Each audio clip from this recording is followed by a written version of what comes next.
furniture from the 40s that looks like it's from the 19th century. So to me, when you say mid-century, it should be about mid-century design. And I'm more about design. I'm not always about the name and the provenance and, you know, something you see all the time that you can sell, like an Eames lounge chair, or even, you know, even these chairs, they're all iconic. But to me, it doesn't have to be this stuff. It just has to be something that's well made and represents good design. So the mid-century design we're talking about, the whole movement started, again, like Nikki said, with clothing, and Joe started with jewelry, you know, the turn of the 20th century from the 1800s into the 1900s. You know, there's this movement in Europe, ornament and crime, form follows function, where things are getting overdressed. This is mostly coming from architects. Buildings are getting overdressed. Form follows function is more about a building should function, you know, for what it's intended. It should be designed like that. It doesn't need a ton of external ornaments. You know, the arts and crafts movement comes along. Art Nouveau is kind of fading out. Art Nouveau is a very kind of fancy, flared, flowery movement. That starts fading out. Arts and crafts comes into the United States, which I don't know if you guys know arts and crafts. It's usually oak furniture, heavy, square, like flat arms, you know, some tenons through the arm, you know, good manufacture, but it's kind of Spartan and simple. So this is a movement to get back to more plainer things. Bauhaus is coming in Europe, Wiener Werkstatt's in Europe, and it's about craft meeting mass production to where mass-produced items can still have a certain quality to them.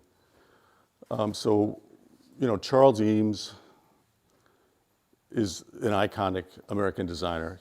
He's traveling, he gets married. He travels to Europe on his honeymoon. So he's visiting the Werkstatt. He's visiting the Bauhaus. Florence Knoll, iconic, you know, the lady who ran Knoll for a long time, she's in Europe before World War II. George Nelson, who became the first director of design for Herman Miller, he's in Europe. Gilbert Rohde, who was the first consultant to Herman Miller about modern design, who brought the whole the idea of modular furnishings, modular office pieces that can all work together, he's in Europe. So World War II hits, they all come back they're all in the United States, and they're all ending up at Cranbrook. Charles Eames is invited let's back up to Cranbrook. George Scripps of Scripps Booth Publishing wanted a facility in the United States like the Bauhaus or like Werkstatt, where it's a community of craft and learning and producing objects. So he hires Eliel Saarinen, who had just moved here from Finland after winning an architecture prize. He moves his family over here. It's Eero Saarinen, his son, and his daughter Pipsen. So he becomes headmaster of Cranbrook, and you know, he builds it, he designs some of the buildings, and you know, it becomes this community. Florence Knoll became an orphan when she was maybe 10 years old. But her family was pretty well off, so she was taken care of. She had a guardian that took care of her and decided that she would go live and learn at Cranbrook. She basically becomes part of the Saarinen family and spends most of her time at Cranbrook, travels with the Saarinens to Finland in the summers when they go on vacation, becomes very close with Eero. Eventually, she goes to Columbia University in New York to study architecture. Comes back, studies at Cranbrook for a little while with Eero on furniture, then goes to Chicago and studies with Mies van der Rohe for a long time. Then she goes to Cambridge and studies with Walter Gropius, who she had met when she was in Europe at the Bauhaus. He was the one who ran the Bauhaus. So now you have Florence Knoll, Charles Eames, Harry Bertoia, Ray Eames, Charles's wife. They met at Cranbrook. You know, Charles divorced his first wife. Then he ended up marrying Ray. So, you know, you have all these people coming out of Cranbrook. I'm getting all these things kind of confused in my head. No, you're on the line, you're killing it. Yeah. So, all right, we'll focus, we'll go Florence Knoll. Last week was, International Ladies' Day, so here's Florence Knoll.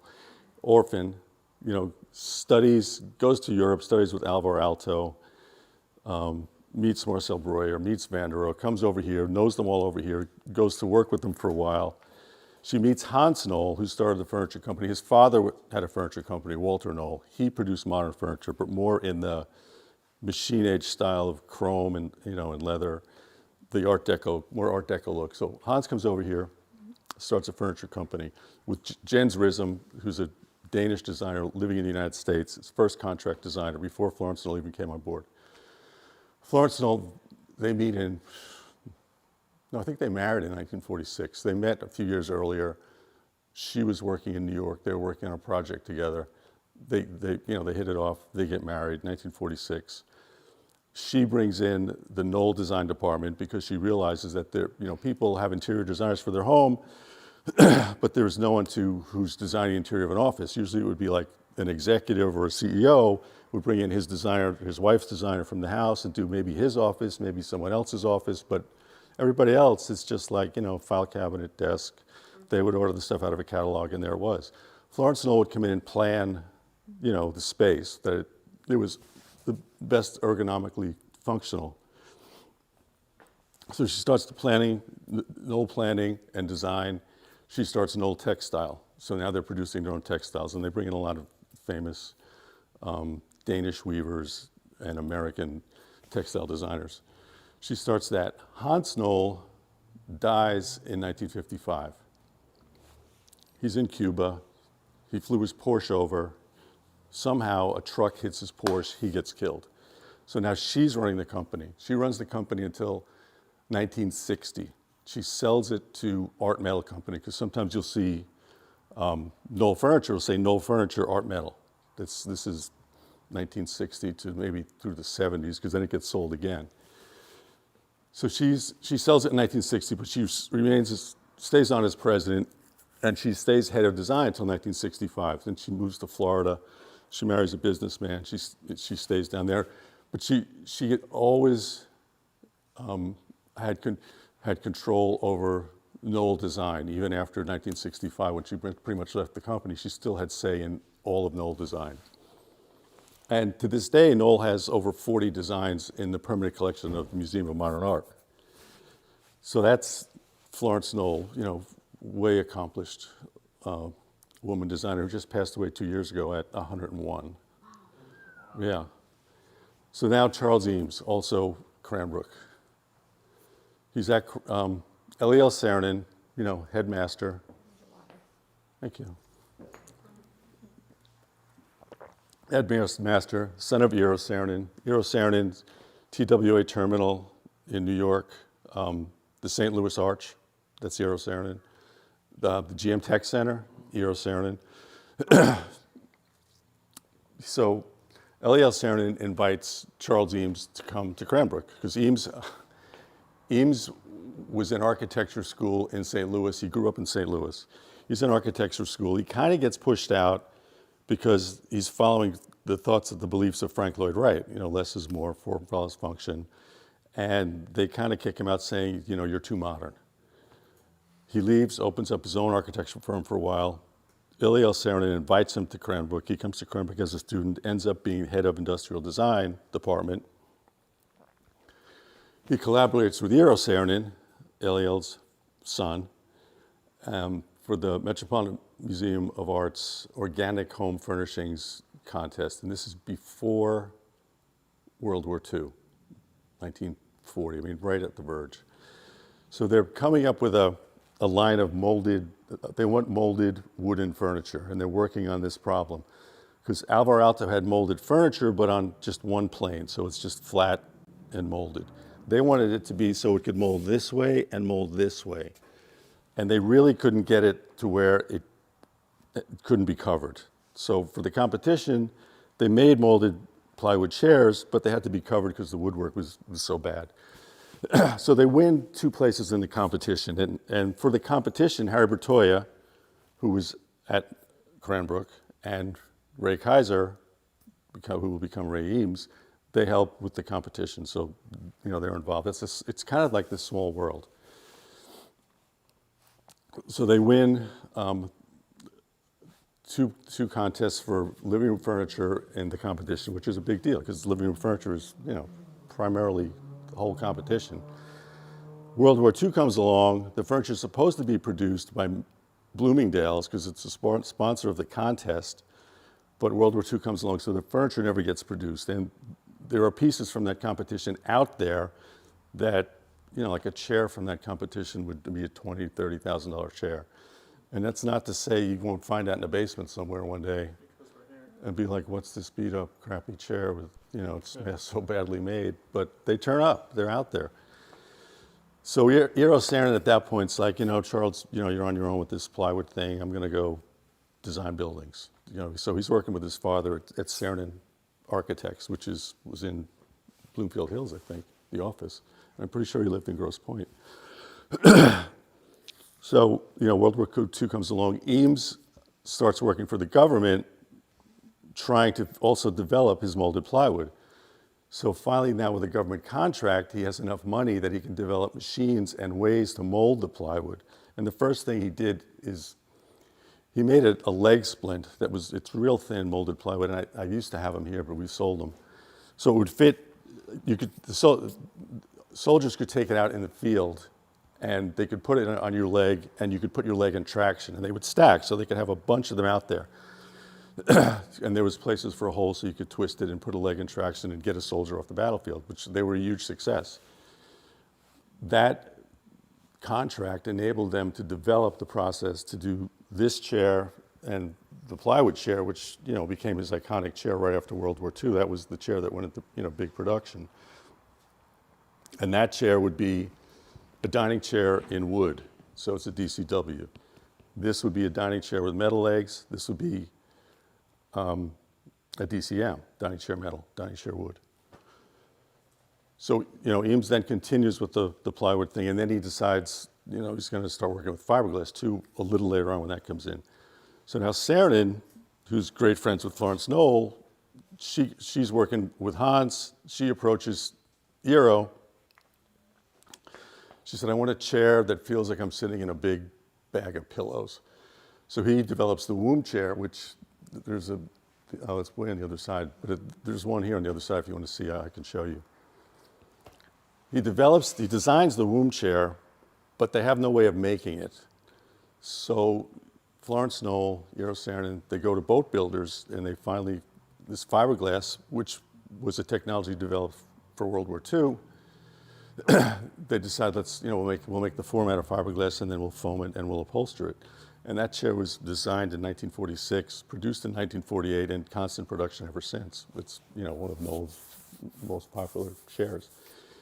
And Florence Knoll also, with her connection, having been connected with Mies van der Rohe, they get the contract for the Barcelona chair. That's the chair, the stainless chair with the X legs, the X base. They get that. They get Isamu Noguchi, who did that table over there, the black one with the wire base, right on top of this other table here, behind right next to the cardboard. Yeah, that one. Noguchi does that table and one or two other pieces for them. Jens Rism is designing for them. Harry Bertoia worked with Eames in California. He left Cranbrook. He went out to California with Eames. He's totally behind Eames, and he helped develop this wire chair. Harry Bertoia got no credit for the wire chair, and he was a little pissed off about that. So he goes back to Pennsylvania and opens a studio. Florence Knoll finds him and says, hey, Harry, we're going to pay you whatever to get you the workshop you want, but we want you to, he's a sculptor, we want you to bring us some furniture. So he comes up with this chair, which there's a similarity. It's not exactly the same, but he did this one. He did the diamond-shaped ones. You'll see there's some green ones over here. There's some black ones in the corner.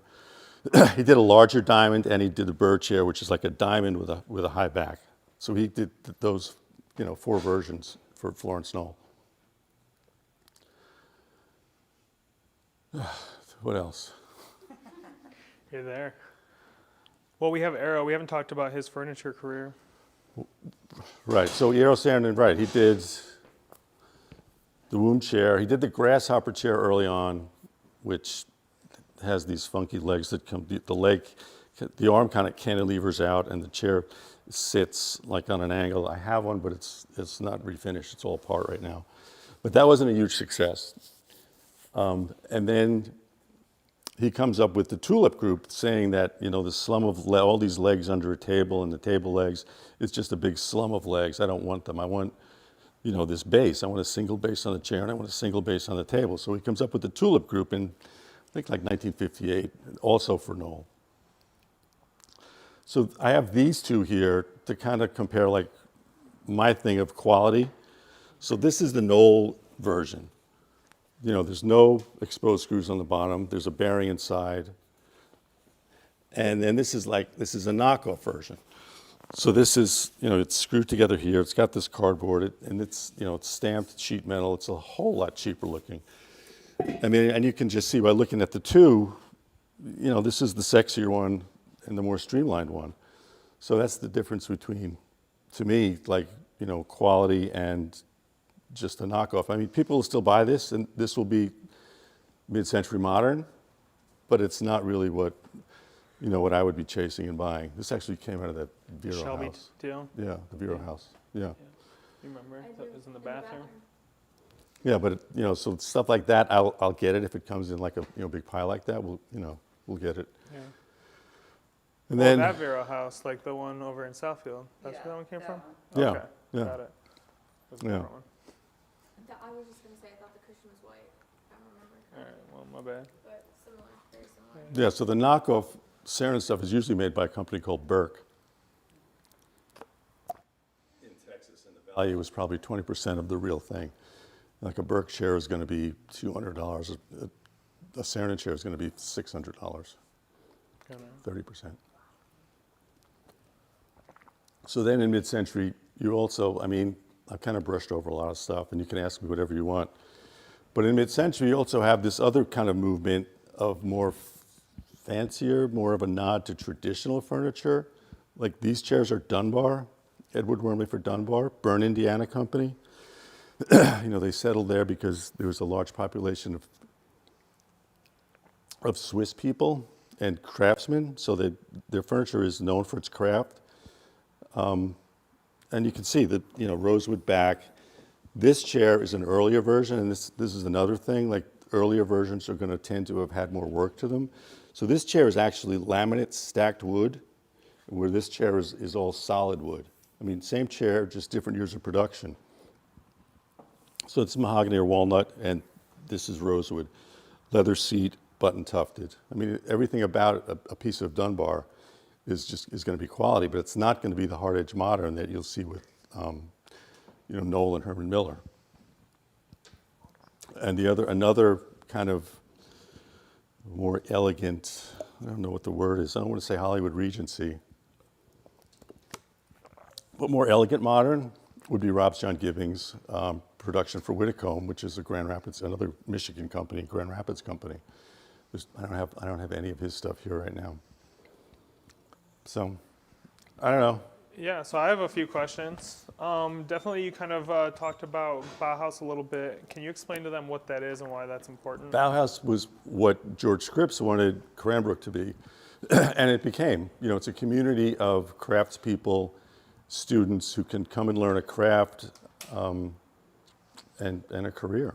So just you would that have in Europe, basically, before that time period, Right. in the 30s. So this is pretty early, like. This is 30s. Yeah, it was 30 before 1935. Yeah. Yeah, and Werkstatt, same thing. Werkstatt, I think, got pushed out because of the Nazis.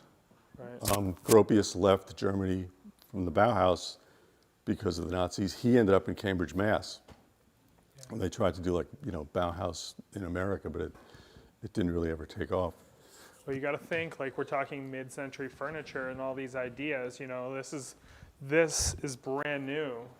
Everything else before that time was traditional furniture. Like, there wasn't really anything like this. Yeah, everything was, with the machine age or the Industrial Revolution, all of a sudden now they're stamping out all this furniture and they're trying to make it look like, Hepplewhite. They're trying to make it look like, classic furniture from the 18th century. So people like Gilbert Rhodey come along and say, it's just too much. Let's just make quality furniture that reflects what it is. And the technology of World War II allowed them, like clearly the Eames chair, to make the production of the chair as part of the design. Like there's nothing hidden with that chair. It's a seat, a back attached with a rubber bushing. So what should they be looking for? That I know you talked a little bit about quality here, and we see all sorts of different furniture. Taking somebody who's never really dealt with, mid-century design, if you will, like the higher end, the quality, the actual design, what kind of things would tell them that, hey, this is something I should pay attention to? Or is it just something you learn over time? It is something you learn over time. That's why, people are afraid to share their knowledge. It's like, oh no, I don't want to tell these people what I know, because then they're going to know what I know. And it's not something I can just say, okay, this is what you do. It's like 10,000 hours. You put 10,000 hours in, then you're an expert. And it takes time, just to feel it and to sense that, this is a quality thing. It's a little better made than, this is a little better made than this thing. I can clearly see that. Okay, this one's a little bigger, but it's a little clunkier too. I mean, the thing with the Eames chair, like this Eames chair, the DCW, I mean, this is a pretty early chair. So there's a 425, and then there's a 525. The 525 would be even earlier, which 5 screws instead of 4. This one's writing on it. There was a period where they didn't put labels on them. They had this crayon writing. And, sometimes I swear that's like Charles Eames wrote that on there. Right. So, but the labels too, you can tell that the earlier labels are going to say, Evans Furniture Company. Then they're going to say Eames, Evans, Herman Miller, because Herman Miller eventually acquired Evans just so they could get Charles Eames's work. And then there's a rectangular foil label that came in the late 50s, like 57. And then after that, you would have circular disc labels, and all that leads to the age. But if you have any of those chairs up until probably through the 60s, as long as they're in original condition, not messed with, they still will command a lot of money. Absolutely, and that's actually something to drive home on. But Basically, this is something you don't want. This chair was drilled, so yeah. But the difference, the 4 holes between 5, like that age, the difference, between, it's just like the Matchbox car that has a green windshield instead of a clear windshield. Right, Red Line Hot Wheels car, It's just that when you're taking a picture, though, and you put it up for a sale, show the bottom of the chair, because everyone's going to want to see the bottom of the chair. Like with I don't know if you know the Eames lounge chair, it's the rosewood, rosewood shell, leather upholstery, 5-prong base, swivels, usually has an ottoman. I mean, nowadays people want you to take the cushions off so I can see what the shell looks like. I mean, I won't do that because it's a pain in the neck. But they want to see all those little details that will let you know. Like on that chair, the early chairs have 3 screws in the arm instead of 2 screws. So, it's down there pretty crazy. But if you have the first rendition is obviously going to be. And that, the other thing is, there's so much knowledge out there that people are starting to ask, and like Megan always says, like everybody's a dealer, they're starting to ask these questions. Oh, well, how many screws in the arm? And does the ottoman swivel? Which label is on it? Just buy and figure it out. Right. So yeah, when you're photographing stuff like this, if it's an exceptional piece, like an iconic piece that you're going to have a lot of attention on, show the picture of the bottom right away. That way you don't have to do it later on. Awesome. What questions do you guys have? All Yeah. hands go up. Those markings on the bottom of that chair, or the crayon markings, I can never really read some of that stuff, and I see it not necessarily in the context of something that's like nice like this, but just on furniture in general. What are they, I guess, the manufacturers communicating with those? Yeah, sometimes it's just internal. It's going to be with what the finish is, or some code for their date, or some code of where it's got to go, what shop it's got to go to next. Mostly, I'm just talking about this chair because sometimes it is written DCW. It's a dining chair wood, or it'll say DCW ash, and it's pretty rare to see that chair with that writing on it. Usually, you'll just get one of the labels, but otherwise, that's probably just internal stuff. So it's just like notes. Yeah, code. Yeah. Yeah. Sort of. I mean, you'll get it on cars too. You'll see different marks. Like when some people restore cars for a concours, like a show, they'll make sure they put those marks back on the car, whatever they mean, so it's exactly like it was when it came out of the factory. I have a question. Is there any like online resources that you think we could utilize at our sales to look up pieces of furniture of mid-century, or even books that we could? Oh yeah, there's plenty of books. I mean, I have books here. You're welcome to come here and look if you ever want to. Yeah. Do you use anything We have auction catalogs you can look through. catalogs? Live Auctioneers Right. is a great place because you guys go to First Dibs or Cherish to get a price point. You know, that's fantasy pricing because I'm on First Dibs, and if I put something on for $2,000, I have to give the trade at least 10%. I can't list it without giving 10% off to the trade. First Dibs is taking 20%, so that immediately is 30%. Most times people want more than 10%. So, and depending on how long I've had it, if I have it marked 2,000, it might end up selling for $1,200. You go to Live Auctioneers, but the secret is you need to know what it is, so you can punch in a name. You're going to get the value of what the piece really sold for. So, like this rattan set, I see these all day long on First Dibs for $4,000 or $5,000. I see them on Live Auctioneers for $500. So that kind of discrepancy it's a little far off. I would also say on a lot of the iconic pieces, and you know, with dealing with the auction that we're currently working on, that will be going live very soon here in the next week or so. With Lisa, we've noticed a lot that Google image search has gotten a ton better than in the last few years. And on iconic pieces like this, you're going to find them if you Google image search them, you know. Yeah, for sure. I And think then that's you'll find true. exactly what they are. For sure. What other questions do you guys have? The best pieces are the pieces that don't show up anywhere. Right, It's just right. like, wow, this thing is really well made. Wow, wow, I wish I knew who did it, but it's so great. I'm not going to be able to go on Live Auctioneers and find it anywhere else, so I can just put my own price on it. So there's those things too. Right. What would you say is the? Oh, sorry, you go. You go first. No. Just real quick, this might be like a kind of big question, but you mentioned on this chair too, like there's the holes drilled in it, and that then kind of makes it less desirable. Yeah, much less desirable. So is that, are there like? Because the problem is, Yeah. you know, Eames came up with this thing. You know, they made up some name for some secret welding process of welding the rubber to the wood, and then there's a nut inside here, so it would just be screwed into the screw would go through here and thread into this, and there would be this, because the whole idea was just to see the wood. Like his MoMA competition, that's what they wanted, to just see this beautiful wood. They couldn't develop the process, so they had to cover everything with upholstery. This is what he wanted, so just picture this as being all wood. So the problem is, especially with an earlier chair, that those rubbers let go. The other problem is, when they let go, well, people do this, which is the worst thing you can do, but they would just get replacement bushings, which sometimes ends up being two round ones instead of one big biscuit. So then you know it was replaced, so that's another hit, but that's the less of a hit than this hit. So this is, you know, this takes value down at least 50% from a pristine chair. So let's just talk a little bit numbers. What is that chair in perfect condition that age without the holes, and then where does it stand with the, you know, with the holes, just to kind of give Yeah, us that chair in idea. perfect condition, $1,000 chair.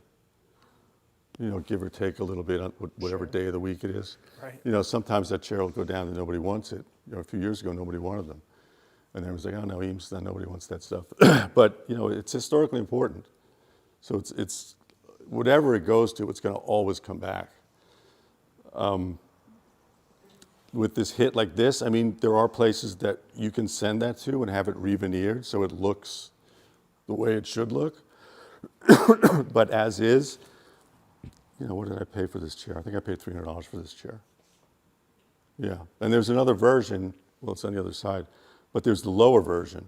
So it's the low or the lounge chair, wood, LCW, lounge chair metal, LCM. Yeah. And those would be more valuable because there was less produced. I mean, this chair when it was new was $28. Right. Yeah, yeah. Yeah, I just found invoices for a set of the Woodard, the black, you know, the black wire furniture. The dining chair I bought a set from a friend of mine whose dad bought it brand new, and the dining chair was $18. What? Yeah, it's $400 now. Yeah. Yeah, it's kind of crazy just to even think that they could make that chair for that much money. You know, Yeah, that's a it's good point. nuts. Yeah. One of the things that I see, and I know that a lot of people have some other questions, but one of the things that I see is that you're not always you can be all over the place. You're not always looking for the best deal. You're looking for the best stuff at the right price. Right. And kind of tell us that mentality, because a lot of our shoppers are all over the board. We have the collectors who are willing to pay a lot of money. We have the dealers who are running in trying to get the best stuff for as cheap as possible. And of course, there's always that. But what do you, at this stage in your game, what are you thinking with when you're buying? Fortunately for me, I have a lot of stuff. So, Right. That's true. because when I started, I would just be like, yeah, I'll take it, yeah, I'll buy it. There's like, we have 6 Cernan side tables. It's like, well, how much are they? Say, all right, I'll take them all. Just because, it's things I know I can sell. Yeah. So now I have, there's a lot of stuff. I mean, sometimes I wish I didn't have so much stuff, but if I can't find something, it's okay because I still have a lot of stuff. Right. So yeah, I want a quality thing that I can buy at a price and I can still make money. I think that I just had that conversation with Pablo. I don't want to be the guy at the auction buying, like let's say your stainless steel tables.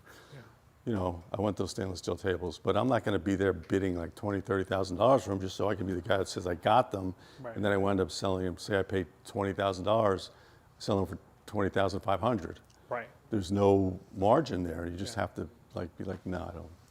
Plus, again, a lot of stuff. So it's like I don't have to have it. I'm like, maybe when I was younger, I would be that guy and be like, no, I want this. Because on the other side of that is, if you have it, it raises the quality of everything else. Right. Because it's a great thing. And you see Great like piece. those stainless steel tables Yeah. with maybe like these chairs, which are like a no-name chair, All of a sudden it the kind of chairs. Yeah. rising tide lifts all boats. Yeah. So, well, feel free to definitely bid up to $20,000 on those tables, Yeah. and we'll get you. No, absolutely. We're cataloging an auction right now that Megan helped bring over from LA, and there is a lot of pieces that are not necessarily these iconic pieces, but there's Well, other names. there's Some of other them are things. iconic pieces to the new generation of stuff. Right. Like Dunbar's. I mean, Dunbar wasn't really a thing until, I don't know, maybe 10 years ago. All of a sudden there was, and I have the catalog, this show called The Other Face of Modern, where a good friend of mine had collected a bunch of Dunbar, and they had a big show at Lynn Weinberg in New York. So Andy Lynn and his partner, I forgot Weinberg's first name, but they were partners. So this guy Chris comes in and it's like, hey, let's do a show. They do a show, they do a catalog, and all of a sudden now everybody wants Dunbar. It's because it's so crazy, great, right? it's so quality, Right. it's so subtle, but yet it's really stylish. Same thing with Rob's John Gibbings. Nobody wanted Rob's John Gibbings. All of a sudden it starts hitting, and then all the Rob's John Gibbings, everybody wants it, and then they start realizing, all of his designs weren't great. So now his good stuff is, it's up there, and the other stuff, it's like, nobody wants it. Yeah. But back to the Springer stuff, Yeah. that's kind of the next thing. It's like the pace, the Bruton, the stainless steel, the granite, some of the cocaine chic stuff, stainless top tables.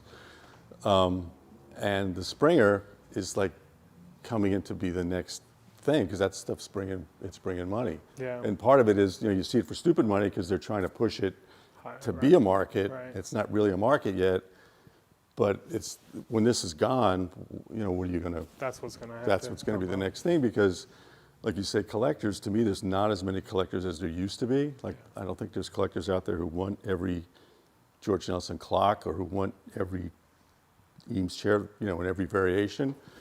I think it's a lot about home decoration. Like your sale coming up is a big like home decorating sale. Totally. People want kind of unusual, cool things, and there's a lot of that in that sale. So it's about home decorating, and maybe with this 80s, 90s furniture, you'll put in an egg chair, or you'll put in the orange swan chair you were sitting in, and it kind of lends credence to all that other stuff. Right. Yeah. Well, the other thing I think too is the antique market's creeping back a little bit because the antiques kind of, you put an antique dresser or furniture with hard edge mid-century, the antique stuff is going to soften up the hard edge, and the hard edge is going to make the antique stuff a little more interesting and less stuffy. Yeah. Yeah, I love that. Yeah. Yeah, you had a question, right? A second ago? I thought you were raising your hand. I did, but I don't remember it now. No but worries, I no liked- worries. I liked your question, and the answer's better. So. No worries, thank you. Yeah, what other questions do you guys have? There's a wealth of knowledge here. There's obviously all of these things that you guys have been seeing. I've been staring at these people all week. Yeah. Yes, Yeah. I've been curious about those too. I knew you had some Who sort of asked me? Oh, question. Sarah asked me about those, right? I looked them up already. So this thing, She with, already got the price, so. the thing with these things started out like when I was out buying whatever I could buy. You go into a thrift store, you go into the Salvation Army, or you go into a shop, you always see one of these. Like $10, $20, whatever. It's like, all right, I'll buy one of these. And after a while, I'm like, you know what? I should start buying those because if I have them as a collection, they'll be worth a lot more money. Because when you put stuff out as a collection, Yeah. it always, it's like 2 candlesticks are cool, but if you have 15, this is, it's exponentially better. So I started buying these, and I had 4, 5, 6, 10. So then 50. then I see this auction online, everything but the house, and they're selling like 6 of them, Right, 8 of them, right. 10 of them. I'm like, oh, I'll bid, So I end up start getting these boxes of these people. So this is just like a secret, like a hidden collection, like a hidden No, I have them desire. listed. They're on the website as collection of. It's probably better if I break it down because people can give them as gifts. Right. I mean, you got hippies, you got doctors. You got a lot of doctors. There's a lot of doctors. There's veterinarian. Yeah, artists. Guy with a barrel for a dress, if you know a guy who's like that. Yeah, I do know a guy that's orchestra. Oh, my stepdad. Aaron in 5 years, Aaron, 5 years, yeah, pretty much. or Aaron 5 years ago. Yeah. Now that you've cornered the market on those folks, are you naming your own price on those, or is the price going down? Has it gone up? Well, I'm naming my own price on those, but let's see who sees if I get them. Right. If I get it. I mean, I've had one person interested in them, in the past few years. But they sit here and I kind of forget about them, so I don't like, you can keep remarketing stuff on First Dibs, and I haven't done it. Yeah. Is it by like a very like intense artist or? They're made in Italy. They're mass produced somehow in Italy. I mean, I'm sure there's a bunch of people just carving them and working on them, but they're from the probably 70s. I remember seeing these in department stores when I was shopping with my mother, being in the mall, like Fortune Offs, Macy's, A&S, Yeah. a little bit better stores. They'd be in the gift shop, and they're all marked. Most of them are marked "Made in Italy." Yeah, "Made in Italy," and a couple have the name on them. I forgot the name, but yeah, Romer. Yeah. Boom. You had a question, Aaron? Oh, I was just gonna ask, do you have something in the showroom that's like your personal favorite? Oh, that's a great question. No. Us. The car over there? Yeah, maybe. The car, right, but is there anything in Trying to think. Well, like when someone comes in to buy it, and you're like, that's the one thing I want. Oh, I mean, Which I is love, everything. I love this chair. That green chair is great. I love that chair. Is that Dunbar or who is that? That's Dunbar, yeah. Yeah, it looks I mean, Dunbar. it's comfy. It's, it's a stylized wing chair. It lends to being traditional, but it's not. And it's just incredibly well made. It's like the American version of a Papa Bear chair. I was going to ask, would to you me. rather have that one or a Papa Bear chair? Well, To value lounge is more in the Papa Bear and probably easier to sell, but I'd rather have this one if it wasn't about money. Yeah. I would yeah. prefer this one. And that cabinet over there against the wall is a company called Schmieg & Coetzee, which made incredible furniture. A lot of famous, lesser-known designers work for that company. And it's got a little stamp in it that says that this cabinet was made from a tree that supported Jose something's house in the Dominican Republic. Wow. And one day I'm going through a 1940s interiors magazine and I see this little article that Schmieg & Coetzee bought this monster tree from so-and-so's cabin in the Dominican Republic and they're going to take it back and slice it into veneers. And I'm like, that's my cabinet. But that was also an award winner in a design competition in 1949. And I bought that in an auction in Pennsylvania for like $300. It's just in this pile of furniture. That's awesome. So there's an interesting point Yeah, open the here. drawers. Yeah, Because when you open the drawers, they have extensions that you could pull it like all the way out. They just keep going. that's awesome. Yeah, it's a really well-made cabinet. Yeah. There's an interesting point here with dealers, and obviously these guys are pricing homes, and there's all sorts of different types of people that are buying, and different types of that section of people who are buying to resell, and the whole gamut. And so I just wanted to point out that, you know, I want you guys to think about everybody when you're pricing these homes, and not just price so something leaves the place, and then also not price something so that it never leaves the place. And how do you think that, you know, these guys should find that balance? And I know that from your viewpoint you're buying, but I also think you have a sane viewpoint about it as well. Yeah, I mean, it's hard for you. I know it's hard for you guys to figure out because you got to get the most you can get for the client. Yep. And in some sales, you might not have a bunch of great things. You might have only one or two. I mean, you know, the first day, I'm not going to say you reach for the moon, but you hit it pretty hard. And then the second day, it's just like, okay, you know, we're going to take an offer. We're going to take a fair we'll see where offer. we go, yeah. You know, I think you'll see people are going to make you offers. Like if you're asking $1,500 and you constantly get offers for 7 and 8, 7 and 8, you know, someone comes along and says, I'll give you $950 or $1,000, you take it. Certainly if they take $1,200, Right, right, you know, exactly, yeah. exactly. Or if it's like, you know, a regular customer like myself, sometimes you'll give them the benefit of the doubt and make it a little cheaper, you know, because you haven't sold the first day. You know I'm going to come back and buy other stuff, and not just me, but, you know, some of your VIPs, you know, just help them out. That it helps to round out everything else they buy from you if they once in a while get a great deal on something. Yeah, totally. So, Totally. yeah, but as far as just the stuff, yeah, it's hard to say. Hi, we're not open. You go get him, Deets. Get him, Vito. What's that? He's protecting the group. Yeah, everyone. Bandito's in the house. Yeah, I don't know about, yeah. Yeah. What Because it's other- hard, like for stuff that you, like I'm saying I want to buy great stuff that's well made and really good, and it's hard to reference that stuff to say, well, I'm going to put, you know, this price on it. You just kind of, I don't know, kind of look at similar stuff and figure it out. Like Aaron said, maybe image recognition might help you. Totally. But, yeah. Totally.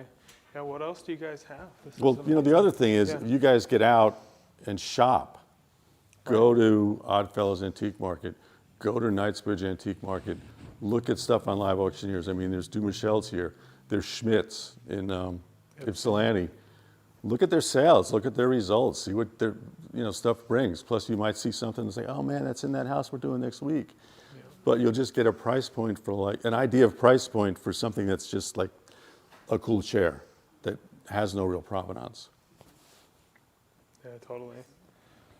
That's awesome. Any other? Yeah, go. I want to know about those lamps. Those lamps. Those lamps are gorgeous. What is the deal with those guys? Are they just cool? Are they a design? They're just cool, I don't know who did them. Yeah. They're ladies with the Oh, wait. earrings. You know, I might have, the name might be on the website, but those, I bought those, they were in natural wood and they were just really boring. So like, they gotta be lacquered white. Wow. So we lacquered them white, yeah, and polished the pulls. I like the pulls because they have that rod instead of just a chain. Yep. The problem is that when you move them around, they bang the lamp, so you gotta be careful. But yeah, those are stunning, and I don't know why those are still here. Those go in line with stuff that's my favorite in this building. Aha, there we go. See? Yeah, yeah, I'm feeling it. yeah. So Tom, what's your like backstory? What got you into collecting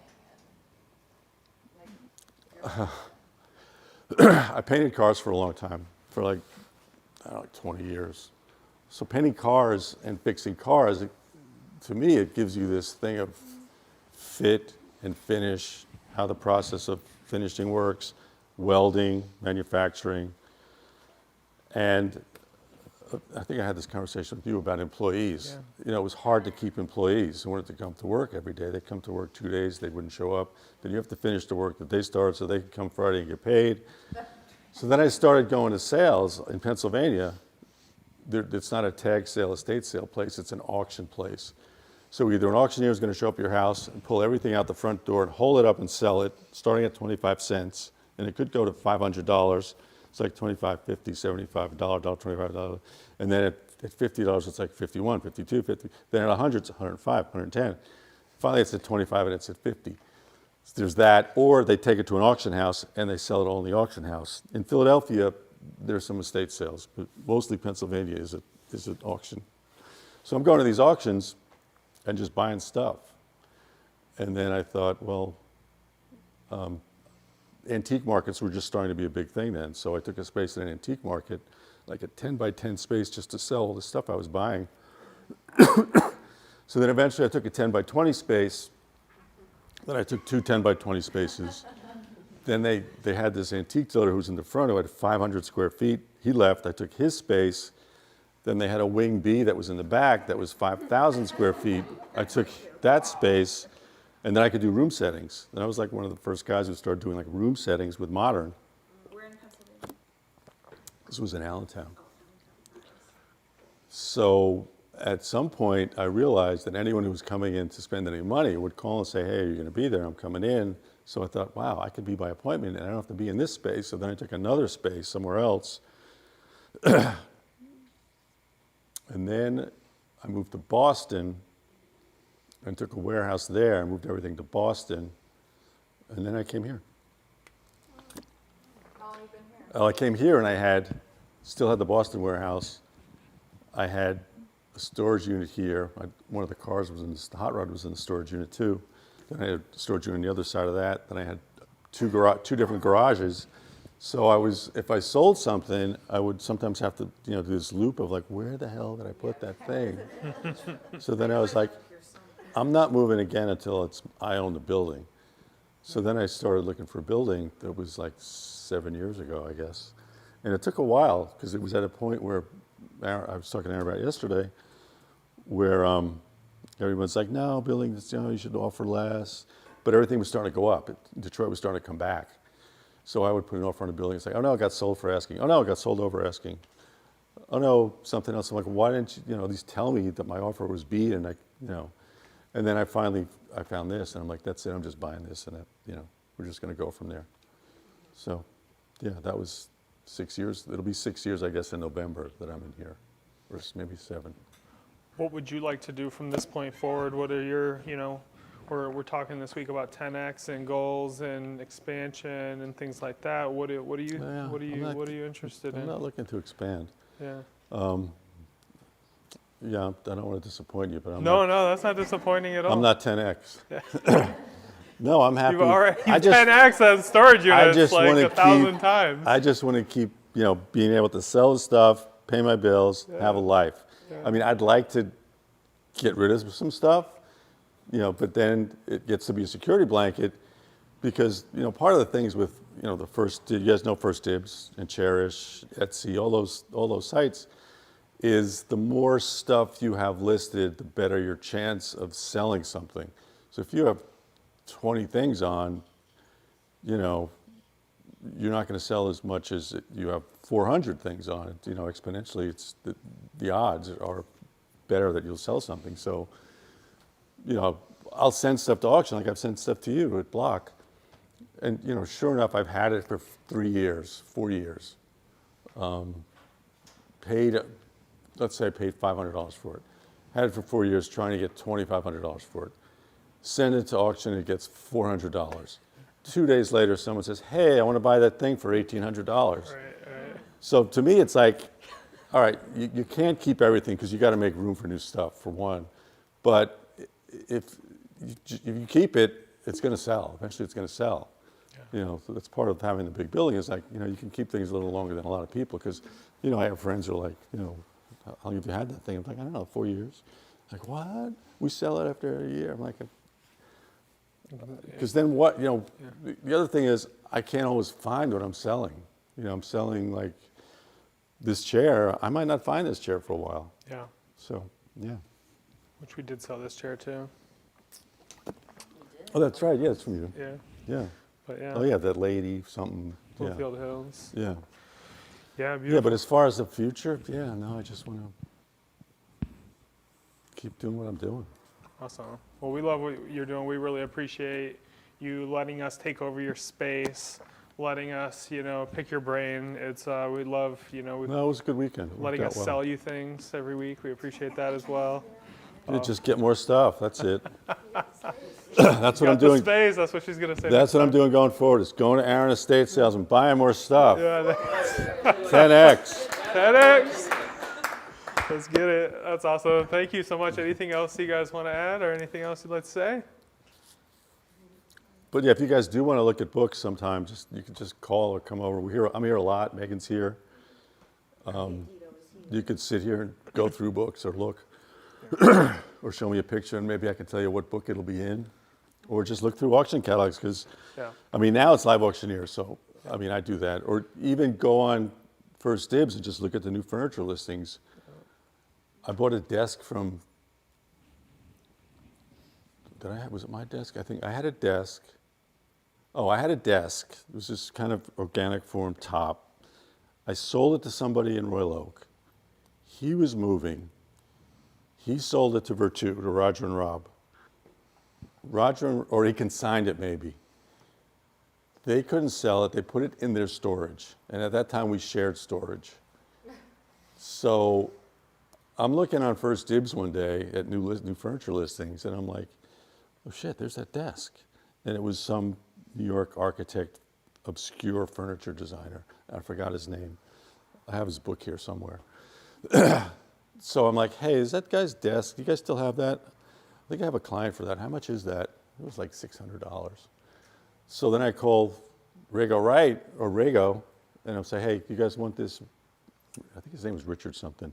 And they said, yeah, sure, we'll take, and I think it brought like $3,500. Nice. Yeah.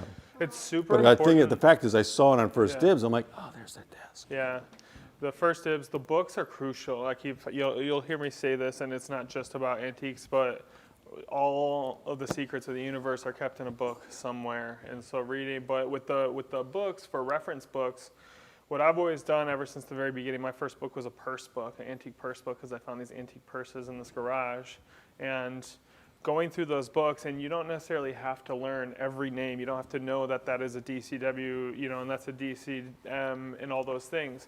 You have to take the mental picture of each page so that when you do have it, or when you do see it, that you know to slow down a little bit. Because you're not going to, with everything that we deal with, a lot of people, like in Tom's situation, Tom has a few different verticals, but they deal in one thing, and they know everything about it. They know every designer.